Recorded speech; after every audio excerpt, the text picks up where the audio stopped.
The adversary understands the importance of early years. That is why he seeks the child early. He seeks the child through cartoons, songs, stories, videos, images, games, jokes, fashions, and endless digital stimulation. He seeks the child before reason is mature. He seeks the child before discernment is strong. He seeks the child while the mind is still soft and easily marked. He puts before the child what is bright, fast, funny, attractive, and repeated. In this way he gets entrance before the child even understands what is happening. He works step by step. First he removes shock. Then he creates tolerance. Then he creates acceptance. Then he creates desire. Then he creates habit.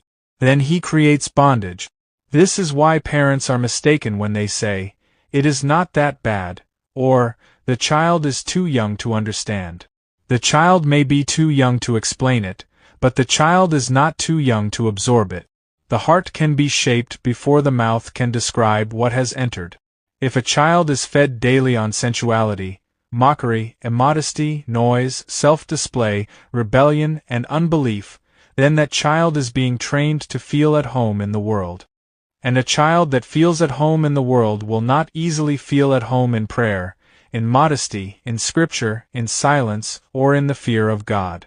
This is why the issue is not merely behavior. It is inward taste. It is inward inclination. It is what the soul is learning to enjoy. The same principle also reaches adult. The warning is strong toward children because children are very vulnerable, but adults are not safe either. What a man sees all day enters his inward life. What a woman hears all day works on the heart. If an adult feeds continually upon the spirit of this world, that adult will also grow cold, distracted, weakened, and less watchful. Prayer will weaken. Communion with God will weaken. Resistance to temptation will weaken. Conscience will grow dull. This is how many souls slowly drift far from God. The world often kills spiritual life slowly. It does not always destroy by one great fall at the beginning. Many times it destroys by constant feeding. It destroys by daily nearness. It destroys by repetition. It destroys by turning evil into something ordinary. Then what once troubled the conscience no longer troubles it. What once seemed shameful now seems common. What once seemed dangerous now seems light. This is how darkness gains ground inside the soul. For this reason parents cannot say, "This is only culture," "This is only entertainment," or "This is only the way people live now."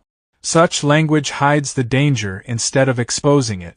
Much of what is called culture today is open training in vanity, sensuality, pride, and independence from God.